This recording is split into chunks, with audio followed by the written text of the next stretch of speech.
In this clip, we're going to talk about the SEO tools that you should use when you are trying to rank your content. So this is part of a series on YouTube on how to grow your SEO traffic faster. So if you're coming from a different channel that's not YouTube, go to our YouTube channel, just type in Leveling Up Eric Su, and you will find it. And also, don't forget to rate and, don't forget to subscribe, and hit the bell button if you're coming from YouTube, whatever channel you're coming from. So let's talk about this real quick. So before I jump into, I want to share a story around SEO tools in general, in terms of the things that actually help ranking content. So my thing with tools, when I think about all the tools I've used in the past, the very initial thought that I have is, well, there are so many tools out there. There's so many free tools out there, and I've actually I spent so much time. Actually, at one point when I was working at an agency, I became a tool person. I started installing every single new tool. I'm like, we should get this tool, we should get this tool, we should get this tool. So I started adding all these different tools, and what I didn't realize was that the tools themselves they're not going to help you get the work done. They're to support you, but in terms of doing the actual work, that has to be you doing it. So the tools are there to kind of enhance how you do work, but ultimately at the end of the day, if you think the tools are going to help shortcut things for you in terms of doing the actual work for you, that's not going to happen. So let me give you an example.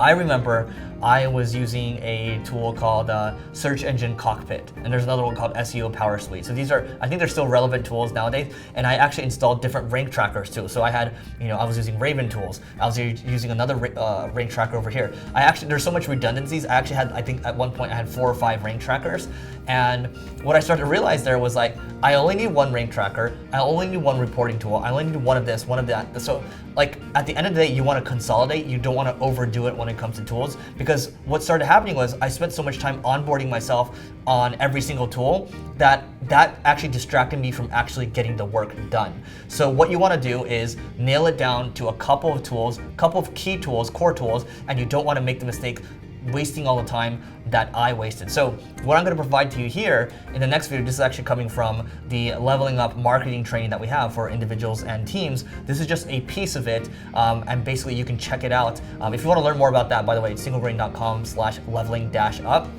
And without further ado, let's check out the next video, because we're going to hone in on the tools that I think are going to help you grow your traffic, so you don't need to go out there and find other tools to slow you down. Okay, so now I'm going to show you how I go about doing keyword research. There's a lot of different tools out there. My tools of choice are Ahrefs or SEMrush, and there are some free tools out there. I'm going to start with some of the free tools out there to get things going, because I don't want you guys to pay money right out of the gate. So let's take a look. So the free tool you can use here is Google Trends. And Google Trends doesn't exactly show you the volume, but it shows you how things are doing over time. So let me give you an example. Right now, blockchain, cryptocurrency, this keyword is exploding. And it has been over the last couple of years. Oh, look at this. Blockchain has gone crazy. It went especially crazy in December because the price went up really high to about $20,000 or so.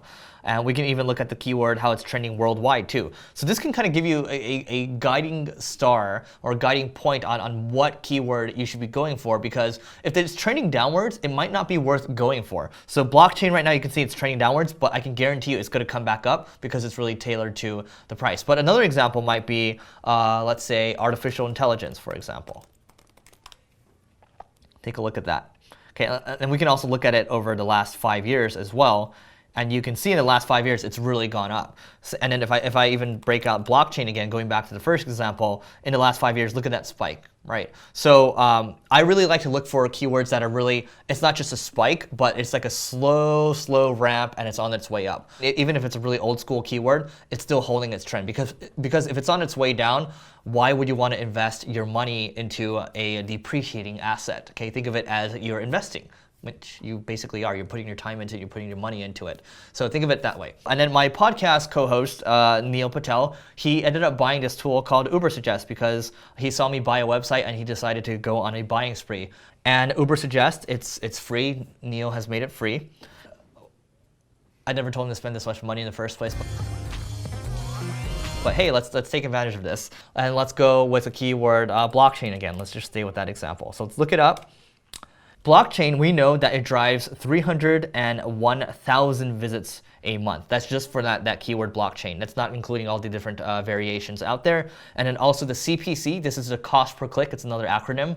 That's how much it would cost if you're trying to buy that keyword, and you'd pay $3.83 for each click that you drove for that keyword if you're running ads, for example. So it's just good for you to know. And also the competition, it's 0.39. So what does that mean exactly? That is scored from a scale of 0 to 1. So 0.39 means it's moderately competitive just for that keyword blockchain, but just keep in mind, that keyword is a head tail keyword, just means it is a main keyword. A long tail keyword might be blockchain news website, for example. Okay, that's a little more long tail, but the more long tail a keyword is, the more intent there is behind the keyword. More people tend to convert or buy or purchase behind a keyword that is a little more long tail. So think of it that way. If I search for the keyword red, for example, I'm probably not going to buy anything. If I search for the keyword red shoes, still probably not going to buy anything. If I search for the keyword red Allbirds shoes, which I like Allbirds, so I might buy it because I like Allbirds. So just keep that in mind, just long tail versus head tail, okay? So going down a little more, Ubersuggest will show me different keywords people are searching to that are related, and it'll pull suggestions from Google Keyword Planner, which is their free keyword tool from Google, and it'll pull from Google Suggest as well. And it will also allow me to put in negative keywords. And look at all this. If I search for blockchain, if I wanted to write about blockchain, I might not have known about this other keyword over here, altcoin wallet, 18,000 searches a month, 2,400 searches a month. Okay. All these different ideas over here, I can save it. It's great. I hope Neil doesn't charge anybody for this, or else it would make me look bad, but it's free. Check it out, Ubersuggest. And there are some other things I would look at too, such as Answer the Public. So Answer the Public gives me more keyword ideas. So again, I'm going to keep going with blockchain right now. If I search for blockchain, it is going to give me a net of different keywords that people are searching. Look, I just typed in the keyword blockchain and I got 193 questions. This is an opportunity for anybody that's looking to get into the space. Who invented blockchain? Who owns blockchain? How does blockchain work? Who cares about blockchain? How blockchain can change the world, how blockchain can end poverty. You can see I can just continue to go down the list here, because ultimately, when you are a big piece of what you're doing when you're creating content is you're trying to solve a problem for people. That's how people tend to find you in the first place. They start to fall in love with your brand. It's because you're helping them. It's not because they like you first and foremost. They might eventually start liking you. It's because you solve their problem first and foremost and you help them. All right, so here's one more video from our YouTube channel to go a little deeper. First and foremost, you start using Buzzsumo. So Buzzsumo allows you to basically pick a good topic and pick a topic that's trending well. So if I go here to my screen, I'm logged into Buzzsumo right here. Let's say I want to write something about content marketing. So I type in content marketing right here.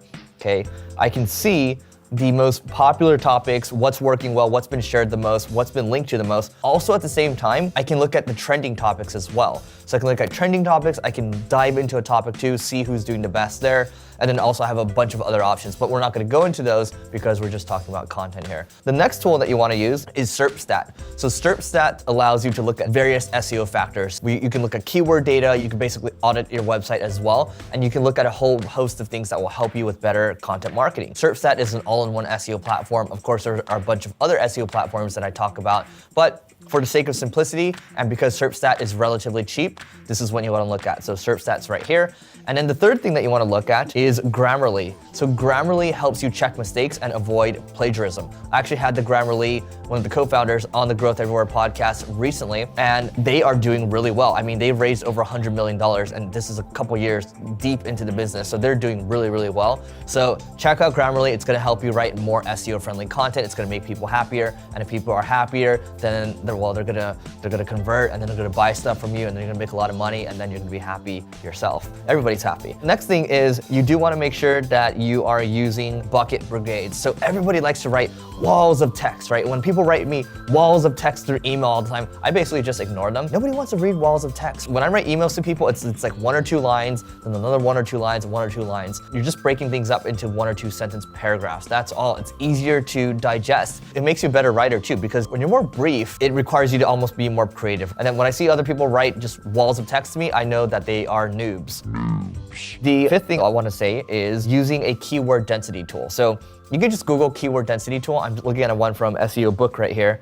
And SEO Book, there's an article right here. And then, oh yeah, you have to log in to use this tool. So you can use it for free. That's great. That's one way to go about it. But there are other free keyword density checkers out there. You can, of course, use tools like Ahrefs out there. You can use tools like SEMrush to take it one level higher. My favorite SEO tool called Ahrefs, or you call it Ahrefs, whatever you want to call it, okay? So it's Ahrefs as in sugar. We'll leave that link in the show notes if you want to get access to it. But basically with Ahrefs, it has a lot of SEO data that you can take a look at, right? So you can take a look at how difficult it is to rank for a specific keyword, how many links you need to get to a top 10 position. Also, at the same time, you can see the top pages for a specific domain, what the link velocity rate looks like, how their traffic is trending over time, and you can track keyword rankings over time too. So it is more or less a complete SEO suite. It is a go-to tool that I look at every single day. And it is a tool that Neil and I talk about on the Marketing School podcast. We talk about it quite frequently because we're both SEO nerds. So let's take a look at the screen really quick. So with Ahrefs, basically you can see that we are in the Site Explorer section. So there's a lot of different options right here. You don't want to take a look at everything because you're going to bog yourself down. The learning curve is scary. You're just going to end up taking no action at all. It's like when you see a menu that has a lot of food in it, you're not going to do anything because there's so much food, or you're probably going to make a bad decision. Anyway, so to make the decision easier for you, just go to the organic keyword section. So all I do right here, I type in a domain in the Site Explorer section, and I go to organic keywords right here. So singlegrain.com is ranking for about 22,000 organic keywords, which is not bad for a digital marketing agency. Most agencies aren't ranking for a lot of different keywords. So, not to toot my own horn, but anyway, so what I like to look at when I'm looking at the keywords I'm ranking for is it shows me, right? Oh, I rank number 11 for Twitter ads. For Marketing Funnel, we rank number 5 for it, okay? For Marketing School podcast, we're number 1, more or less. We wrote an article about ad networks, we're number 5 for it, right? So what you can do here, especially if you're an agency, you want to see what we're doing or what other competitive agencies are doing, is take a look at the keywords and then take a look at the pages, what their content strategy is, right? So what I might do is, oh, okay, so if SingleGrain is ranking for a keyword like Twitter ads, well, let's go ahead and click in and see what that looks like. We can go even further. So we rank for keywords like, let's see what else. SEO techniques, right? So you got to think about what's relevant to you. If you're a video agency, what kind of video keywords make sense? Or if you are a social media influencer agency, right? What makes sense? So right here, this is the post that ranks for Twitter ads, and you can see that it's a super epic piece of content. You know, it's a couple thousand words, probably 3,000 to 4,000 words, and basically, I mean, for us, people generally stay on our site for more than 3 minutes because our content is generally longer. So think about that, right? If you see, okay, well, SingleGrain is doing this, and we're trying to emulate what SingleGrain is doing, well, from a competitive standpoint, maybe there's something strategically that we can copy, right? So that's one thing. Now the other thing is I also like to look at what keywords they're within striking distance for. So if you're ranking number 5 to number 30 in Google, to me, you're within striking distance of a top 5 ranking. With the top 5 ranking, you're going to get more clicks ultimately. If you're number 5 and beyond, your click-through rate is much lower. So to give you an example of what that means, if a search term is getting about 100,000 searches a month, if you're number 7 or number 8, you might be getting a 1% click-through rate. But if you're number 1, you might be getting a 20 to 40% click-through rate, which means you might be getting 20 to 40,000 clicks a month from that keyword if you're in the number 1 position. Number 2, it might go up to 20% or so. Number 3 might go up to 10 or 15% or so, right? Depends on the industry itself. So you got to do the math yourself and figure out, you know, these keywords, what's relevant, what's going to convert for us, and, you know, does it have a good amount of volume, right? And also what the keyword difficulty is. So what do I mean by that? So if we look at, let's just say, you know, SEO techniques, okay? SEO techniques right here drives about 1,900 searches a month, and the keyword difficulty is about 47. Keyword difficulty is scaled on a scale of 1 to 100, 100 being the most difficult. And you can see that the CPC for this is $10. If you're running Google Ads for this, it's really expensive.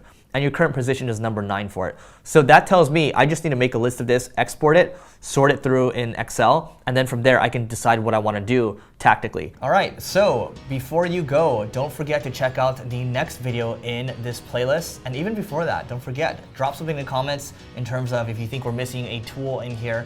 And don't forget to rate, review, and subscribe. And if you're interested in the training itself, the leveling up marketing training, singlegrain.com/leveling-up. And we'll see you in the next video in the playlist.